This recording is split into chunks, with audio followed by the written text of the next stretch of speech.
Welcome to Shorty SuperCoach and welcome to the weekend preview.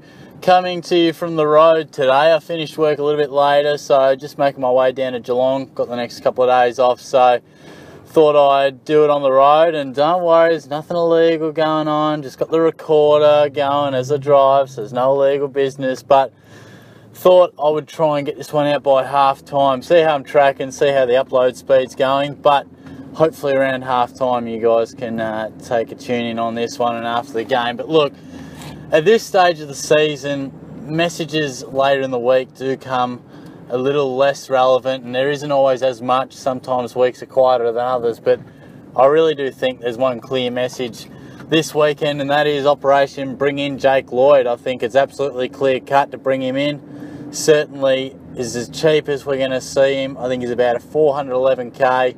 Only that cheap because of that concussion knock where he scored the 4 points against Hawthorn, I believe it was. So he's as cheap as chips now. Perfect upgrade for your back line. You'll have to fork out coin for some premiums, and some upgrades will cost a fair bit. But this is one where you should be able to spend anywhere from 70 to 150k and it'd be a real easy transaction. So that is the first thing you should be doing. Lock in Lloyd, really look to bring him in. Team news, there didn't seem to be too much. I mean, Myers has been dropped, Scharenberg has been dropped. I think Malikin came back into the side. There's nothing absolutely groundbreaking. It was interesting that Scott Selwood was still named on Geelong's extended bench, and he's not going to play. I'm not sure why they didn't just say he was out of the team. I will be absolutely shocked if he plays, and I'd be shocked if he plays the week after. Geelong are historically very conservative with injured players, even more so with blokes who have a real injury history, which Selwood does. So by all reports, it is just a minor tear to the hamstring, but I would still be looking to trade him.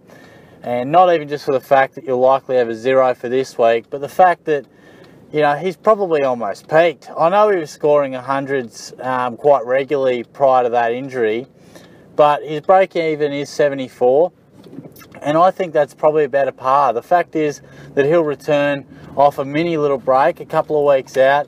He's the sort of guy that might take him a week or two to get back into it. I wouldn't think he would just burst back into scoring tons. And I have said in the past that I felt his average of, what was it, about 101, 102, probably wasn't going to be an actual average that he'd hold throughout the season. I think we'd probably see him more around the 90 mark. So I think if you need to upgrade in the midfield, that's absolutely where you're going to go. I think that that's certainly the fella you'd be looking at. Selwood's priced very well. He's made us some good coin, made some good points. Unfortunately, he did go out injured, but break even at 74, it's probably enough given the fact he is injured as well. And it's hard to say whether he missed one or missed two. Very tough to say, but I would think it would be longer than expected given the way Geelong approach these situations. As far as upgrade targets, well, there's a lot of options and people have different views on how much to spend. I mean, I'm looking at Bont. Other people won't be really looking at him. I think he's going to really find form again very soon. Could even be as soon as the weekend. Sloan, he'll be one to get soon enough. And there are guys that are at a fairly juicy price, but just pick your moments, pick your times and get them at the cheapest, and ideally when your rookies have made as much coin as they can. And that sort of brings me to another point. Get a lot of questions about, is it time to trade, say, Tom Stewart or Jake Barrett or something? Generally, you look at the break even, and this sort of goes for anyone that you've got that sort of concern with your cash cows. Look at the break even. Generally, once it gets anywhere between 50 and 70, you can really probably afford to offload them.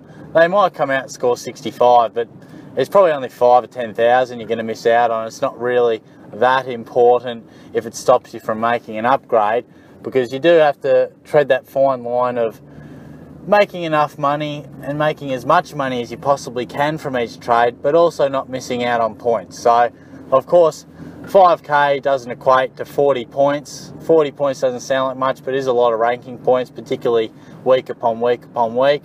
So I think if you're looking at bringing in a premium, but you think your guy might make his break even or maybe pass by 15 or 20, I wouldn't stress too much. I'll bring in the premium pretty quickly. So guys like Jake Barrett, you know, obviously when their break evens get real high, we know to trade them. But when they're around the 40 to 60 mark, anywhere around that sort of area, we pretty much know, well, their days of making me coin are probably over, unless we see a really big score, which is unlikely, as we know.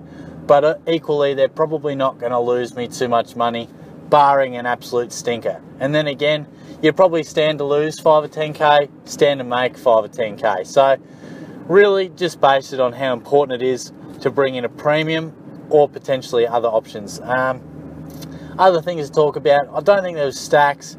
You know, we all know the downgrade options to look at. A lot of people be looking at Callum Brown, things like that. So, you know, take a look at them if you're interested. Luke Ryan, I think, is one we should look to bring in. That's for sure, particularly with Scharenberg going out. I think a lot of people will look to bring in Ryan. Can't blame you there. Particularly, well, given if Ryan is named, I'd imagine he would be. He's on the extended bench at the moment. Bruce, I think it's time that he's got to go. I've been saying time and time again that he'll probably play soon. And I thought it'd be this week because he was very good in the VFL. And then Magic Dor comes in. I mean, Dor might play forward, yeah, all right, but he'll also ruck a little bit. And maybe Bruce is just going to have to do an unbelievable stint in the VFL back to back to back to really get a look in. So it is proving quite difficult for him, but that's probably 160k that we can put towards a trade somewhere else. So food for thought there. But otherwise, guys, I really think they're probably the main areas to talk about. Assess how your cash cows are going, which ones have peaked, which ones will still make you a bit of coin, which downgrade options that do become slimmer as the season goes on, which ones should we really look to bring in, and you'll eventually form a picture of your trade plan.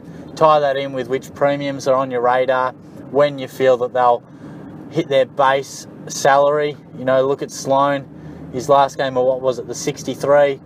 Then I'm probably guessing that tonight he scores around your 110. You're probably expecting he tons up the next week, and then he loses that 63. So we're thinking in probably a fortnight he will likely be at his cheapest, which could probably be around the 520 to 530 mark.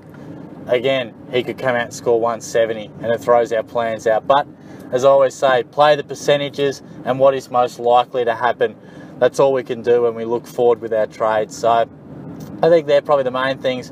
Bring in Lloyd, assess your cash cows, look forward over the next 2 to 3 weeks with your trade plan and your premiums, and go from there. So look, all the best for this weekend, guys.